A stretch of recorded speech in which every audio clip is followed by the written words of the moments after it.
Yes, viewers, welcome to this news hour live from our headquarters in Cameroon's economic capital, Douala. I am Bable Jonathan.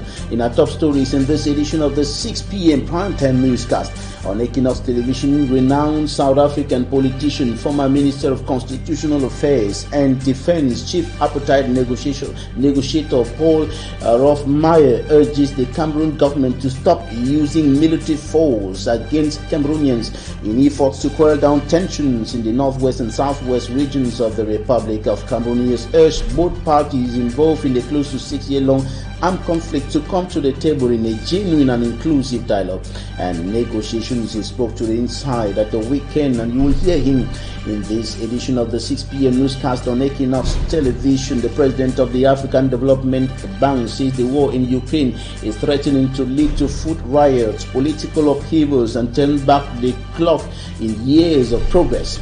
In Africa, and at least 24 countries have sent soldiers to Mozambique to help the country fight against insurgents in the northern Cabo Delgado province. Those were our top stories.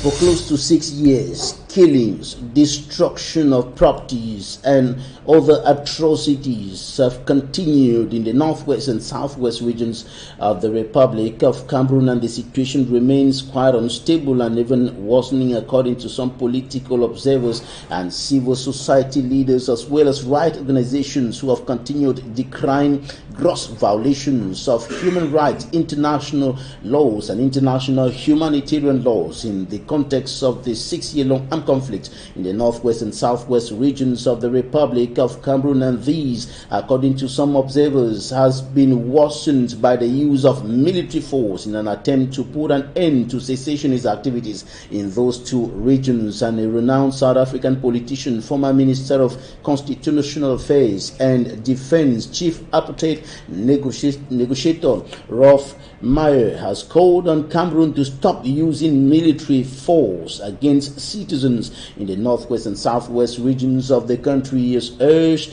both parties involved in the conflict to come to the table in a genuine and inclusive dialogue and negotiations.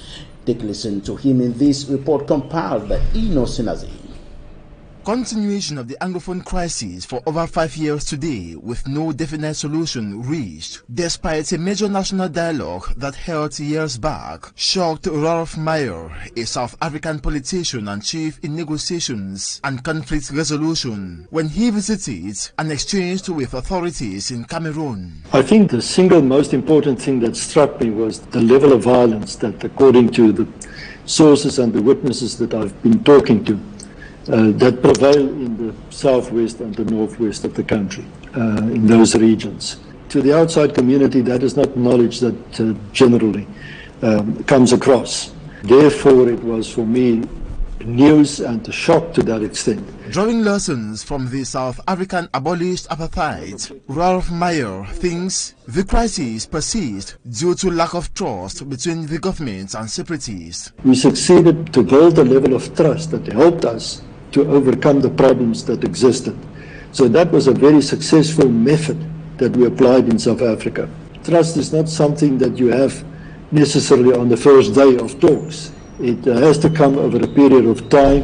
Various confidence building measures needed to be applied so that people started to believe in each other and to trust each other. He proposes dialogue and continuous talks as fertile steps towards achieving peace. The message from the South African experience will always be that dialogue is the only way to stop violence. Talks about talks, then real talks, then dialogue, and then eventually negotiations. For 2 years we were talking to each other without a structured process. We started to develop an understanding of each other. We started to develop respect for each other. And we started to develop an understanding of what are the issues that needed to be resolved. These talks and negotiations, he highlights, must be genuine, with equality of all at the center of the negotiation table. Unless there's going to be genuine and inclusive participation, it's hard to think that the solution is going to come forward by itself.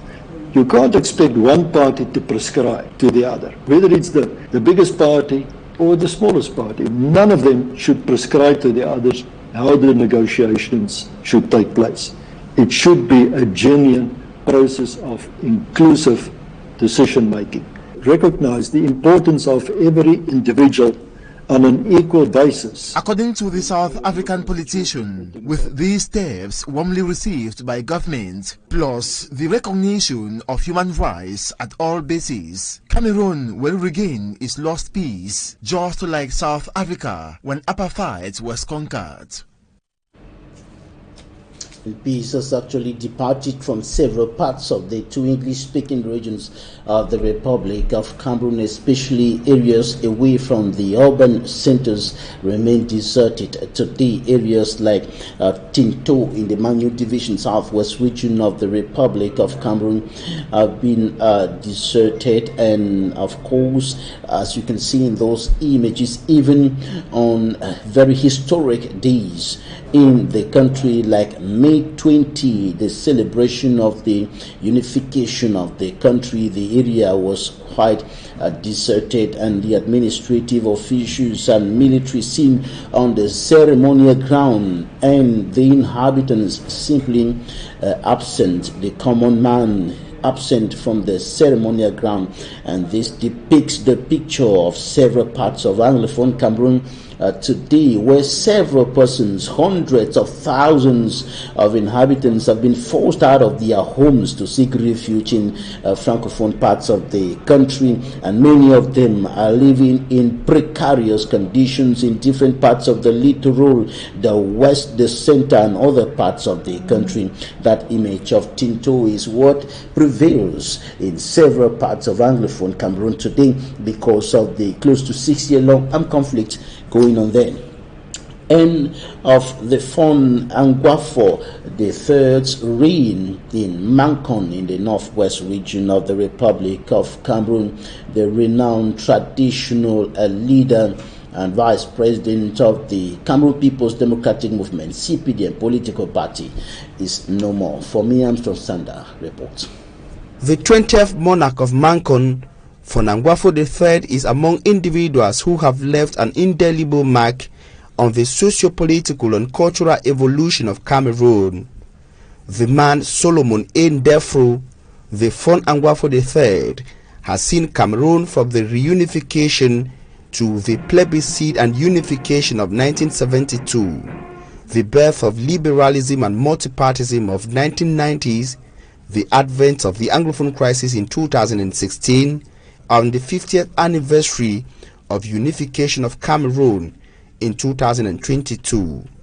Crowned in 1957 upon his return from studies in the neighboring Federal Republic of Nigeria, Fon Angwafo joined the Foncha-led delegation to Fumban to complete the reunification of Cameroon in 1961. From 1962 to 1988, Fon Angwafo was Member of Parliament under the banner of the Cameroon National Union political party of the then President Amadou Ahidjo, and later under the banner of the Cameroon People's Democratic Movement political party of incumbent President Paul Biya. The young President Paul Biya, who also trusted the monarch Fon Angwafo with the position of CPDM's first vice president for 37 years, a position he held to his last days in Bamenda on the 21st of May 2022. In 65 years at the helm of Mankon in the Mezam division of the Northwest region, the first-class traditional ruler was also trusted by his peers to lead the Advisory Council of Elders of the powerful Northwest Funds Union, NOEFO. His Mankon Palace also played host to NOEFO on several occasions. At the advent of the Anglophone crisis in 2016, the monarch maintained his stand for Cameroon as decided by the plebiscite of 1961. Fon Angwafo III traveled a day after the 50th anniversary of the unity form of state in Cameroon. Food security on the African continent seriously threatened by Russia's invasion of Ukraine, and the president of the African Development Bank has said that the war in Ukraine is threatening to lead to food riots, political upheavals, and turn back the clock in years of progress on the African continent. And the senior economist on the African continent, Akinwumi Adesina, president of the African Development Bank, told the press that the war has to come to an end. It's not just a war, according to him, in Ukraine. It's a war that has global ramifications. And he says the price of wheat has gone up by 62% since the beginning of the war. And the price of maize has gone up by 36%. The price of soybeans by 29%. Now the price of fertilizers, which are very, very critical for food productions, has gone up by 300%. These are figures released by the president of the African Development Bank, insisting on the fact that, and when you couple that with energy prices that are also rising in many African countries, you can see that this is driving inflation. If urgent action is not taken, it could lead to a food crisis on the African continent. Dr. Adesina is one of the most respected and recognized public figures on the African continent. For the last 7 years, the Nigerian economist has led the African Development Bank, dedicated to fighting poverty and improving living conditions, not through short-term aid but donation, not through short-term aid donations, but through public and private investment programs. And speaking to Telegraph in an exclusive interview, he laid out the challenge that the war in Ukraine posed to Africa, which is deeply reliant on cereals imports or cereal imports from the two countries, that is Ukraine and of course Russia. And the war is seriously threatening food security on the African continent. Still in news in other parts of the African continent, at least 24 countries have sent soldiers to support Mozambique in its fight against insurgents in northern Cabo Delgado province. And the discovery of 7,000 ghost soldiers in the ranks of a poorly paid and badly trained army underline why Mozambique needs help. The Mozambique daily newspaper discovered many of the salaries of fake soldiers were paid to senior defense officials. It also uncovered a growing number of children of former officers and politicians who received salaries without ever having been in military training, let alone setting foot in a military unit. And more than 2,000 well-trained Rwandan troops were sufficient to largely take control of the town of the two coastal districts, Palma and Mosimbao da Praia, near giant gas fields. Despite their success, Mozambique's civil war rumbles on, and the situation is threatening the peace and stability of that country, a reason why more than 24 African countries have sent soldiers to help the country fight insurgents in that part of the African continent. And now in sports, some African representatives in Europe were at their best during the 2021-2022 football season that ended at the weekend. Egyptian star player Mohamed Salah ended the Premier League as top scorer. Smart Njikan Gabriel now comes back with some details on the performance of Africans in Europe. African representatives were at the top as the major European leagues ended over the weekend. In England, Manchester City were crowned champions, but an African, Egyptian international who plays for Liverpool, Mohamed Salah, emerged as the top scorer, winning the Golden Boot of the 2021-2022 season. The Egyptian scored 23 goals, and it is the third time he is picking up the title. Salah was also the top passer during the just ended Premier League season in England. In Holland, Ajax of Amsterdam picked up the Eredivisie title with Ivorian international Sebastian Haller picking up the top scorer award with 21 goals. Ricardo Gomes of Cape Verde finished as top scorer with 28 goals in the Superliga of Serbia. Meanwhile, in the Qatar Stars League, it was Kenyan international Michael Olunga who finished as the top scorer with 24 goals, and Bartholomew Ogbeche of Nigeria finished the Indian Super League, netting 18 goals and picking up the top scorer award as the season ended. With many foreign leagues on a break, attention in Africa will be tilted towards the qualifiers of the Africa Cup of Nations 2023, whose matches start in the month of June.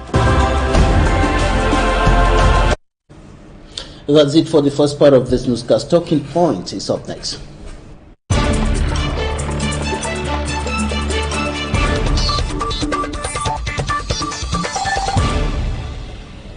Our guest today is for Napoleon. He's an agripreneur and development consultant. Napoleon, you're welcome. Thank you, Badla. Thank you for inviting. Thank you. All right, thank you for joining us to discuss issues on the African continent. And in a recent statement, you said that Africa's future will continue to go down the drain into crisis, even as the leaders of the continent go into new oil deals under the current global oil and gas crisis. And you said African youths need to stop this, otherwise the future of the continent and its people will be jeopardized. Tell us more about this. Yeah, over the past years, I think since independence, African leaders have been engaging into shady deals with corporate individuals and countries without involving their citizens. And because of the crisis we are having now in Ukraine, and Russia, oil is now a hot cake. So Africa is being looked upon now as the only soft spot to cushion the problems that most Western countries are facing now. And the advantage is taken of our leaders who are not conversant with how to go about negotiating deals on this purpose, because it is usually a mortgage. They come in with enticement, looking at leaders, knowing that they don't have any other interest apart from their own self-interest. So most of our resources are going to be mortgaged, especially like oil, and a lot of petrochemicals are going to be mortgaged. You just mentioned the issue of fertilizer, which is going up. Most of these things are things we can produce locally. Wheat we can produce locally. A lot of solid minerals abound in our continent. But most of these, we are sitting on it. But the West comes in to negotiate these deals without involving the citizens of those countries, since the leaders are seen as the gods of their people. So I'm thinking that the youth have to brace up and start looking at being vigilant and start understanding that if they continue to allow their leaders to go on carry on these deals without their knowledge, then their own future will be mortgaged. Their future will be at stake, and generations yet to be born will remain poor and poor. And that is what the West is concerned about. They want to keep us as poor as possible so that they manage our resources for us. Now, apart from the fact that, according to you, the opinions of the citizens of the African countries are not, or more or less not, taken into account during the signing of those deals, what is mortgaging the future of the Africans in those deals? Where is the problem? The problem is that since we have these resources and we are not using them, we will automatically be losing them, because we don't have the type of leaders who think that these things can bring us wealth. And one of the key elements is that our education itself makes us so docile that we don't even bother about what is around us. We are not seeing the problems, especially with respect to the future. We think life will end when we are dead. It doesn't happen like that. The country continues, and we have a future. So when we don't look at the future as if we are part of it, to contribute in our own small way to make sure that our future contributes to what we want it to be, then we are losing a lot. So the problem right now is that even the people that are supposed to be at the center of presenting such problems, like in Parliament, they too are part of that bigger bargain, where they don't care, they don't know even what is happening around them. So I think the youth have to know that the country belongs to them. We cannot continue to wait that leaders tell us we are the leaders of tomorrow, when indeed we are not participating in what makes us to be those leaders. So the youth have to be vigilant. I think it is important that we start preparing ourselves and meeting some of these parliamentarians in our countries and letting them know the risks that is plaguing our countries and communities.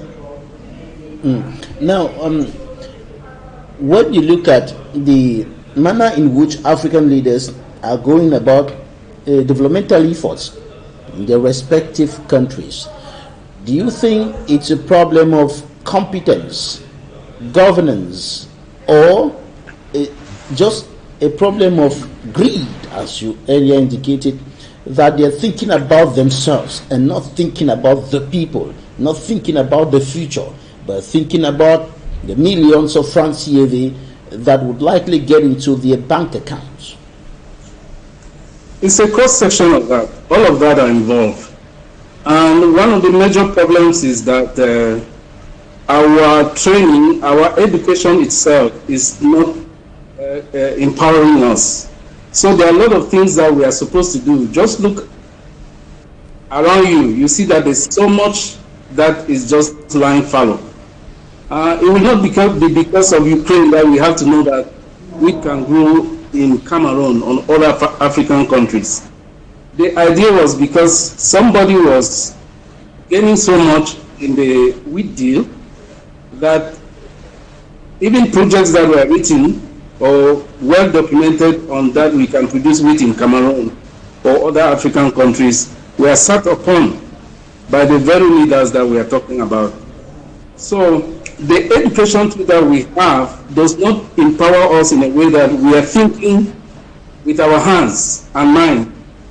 So it is just a straight jack that somebody thinks you can jack a car, remove a tire and put it back. There are other things about a tire that you need to feel.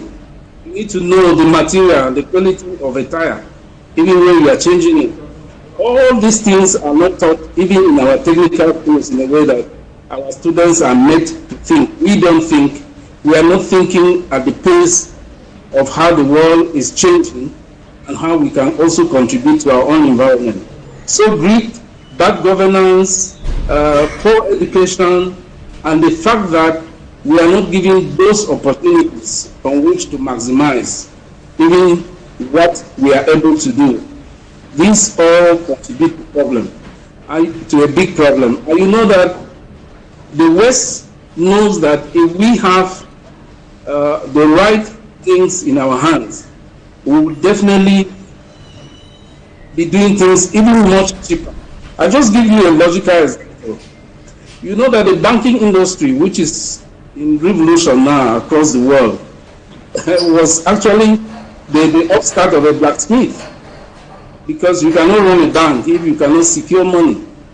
The automobile industry, transport industry you find today, was a vet, Dr. Dunlop, who was trying to prepare to make a bicycle for the tire. And today, pneumatic tires are all over the world. So what I'm saying is that one key discovery, one thing that can strike people to think, can lead to a generation of things to be achieved. So the white man knows this very well. And if we don't start taking things by ourselves, we should not expect that we can emerge. If we continue to leave things for our leaders, they will think the same. and they will die the same, and nothing will change, and we too will die the same. So it is time for us to start thinking and doing the things that we can do. We start small. We can start small. Every little discovery, no matter how small, leads to a bigger thing in the years to come. Now, you're calling on young people in particular to rise up and stop these shady deals and stop what you call the attempt to mortgage the future of the country and its children. How can young people do it? First of all, why the emphasis on young people? Yes, because the future is there. The future is theirs and that of their own children yet unborn. We cannot continue. Our leaders have shown that they themselves are very colonized. They are very, very colonized. So they think fixed. They don't see the dangers in which the future generation is being played into. The forests are being cleared every day, and you are not finding replacement of all these forests. The banquet of the forest will be lost. We will even lose a lot of traditional medicines that are harnessed in this forest. The pharmaceutical industry relies so much on the forest wealth. So you see that in the next generation, we are not only losing these resources. If the youths don't rise up and start looking at these things, then they are the ones who will lose the more, because the older generation is actually phasing out, and I don't think they really feel the pain of what we'll be losing in future. If we lose all of this now, then the next generation will really be at risk in all dimensions, from climate change phenomenon that we get so much, to poor agricultural use. Now fertilizers are being used. I mean, we need them for production, which is something that 50 years ago, it was not a big problem. Lands are being leased out to foreign companies with no compensation to the local communities. So everything we can really do with, it is a big problem. So the youths have to take the cause seriously. Now, how should they go about this? What are they expected to do? What are the young people expected to do in the fight, in the struggle to prevent what you qualify as a catastrophic situation in which the future of the country and her citizens will be mortgaged or simply sold at the altar of debts, aid, and so on? Thank you. The first question is, a country that, like Cameroon, that is heavily indebted, who is going to pay those debts? How are we going to pay it? If all the forests, all the minerals are being exploited, who is going to pay it? So the youths have to start thinking and putting their knowledge into useful skills. Because even though we say the educational system is poor, the youths can start doing small things by themselves. They can start organizing themselves into action groups and knowing that the future is theirs. They have to become more responsible, more inquisitive, more inclined to finding problems, solutions to their own immediate problems. We are not talking of toppling a government or taking over power. It begins with us. Around us, there are things that we can start doing. Youth can engage into useful agriculture. They can form partnerships across the board, share technical skills, and put what they have learned into useful skills that can save their immediate communities. They can create networks across the board to exchange ideas, to exchange knowledge. And in future, if this pattern is well connected, you will see that when you can solve your own immediate problem and that of your own neighbor, we will be solving a number of problems. Information needs to be shared. People need to be educated. around us to know that there are certain things, if we don't take it seriously, the future of the youth is being mortgaged or will be ruined. These are the kind of collective responsibilities, both individual and mass levels, that we can engage into. And I think youths need to know what their responsibilities are, because it is possible for us to continue to sit and think that leaders will emerge from us. No, leadership does not emerge like that. We have to put leadership into practice. You emerge a leader in the area in which you are competent. That is how leadership is acquired or developed over time. We cannot be docile and think that doing nothing will become leaders of some kind of country tomorrow. No, it doesn't work like that. So how can they do that in an environment characterized by or a hostile environment like what is prevailing in many African countries, including Cameroon, where the socio-economic and political environment where the young people are supposed to do some of those things that you're saying is quite hostile and unfavorable, with things like unfair competition provoked by foreign companies operating within the national territory and many other factors that will not necessarily encourage or promote the economic activities or some of those things that you're talking about. Yeah, you're very right.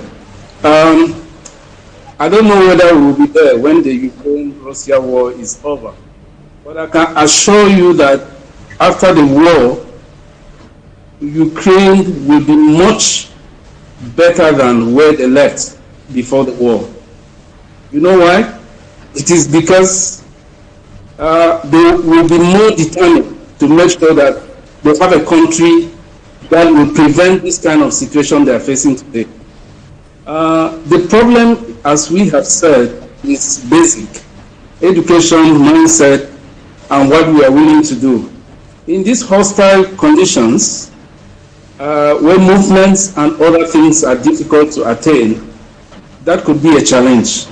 But I think we should be thinking, what can I do to address the present predicament in which I have? It is not necessarily that we think so big beyond what we are able to do.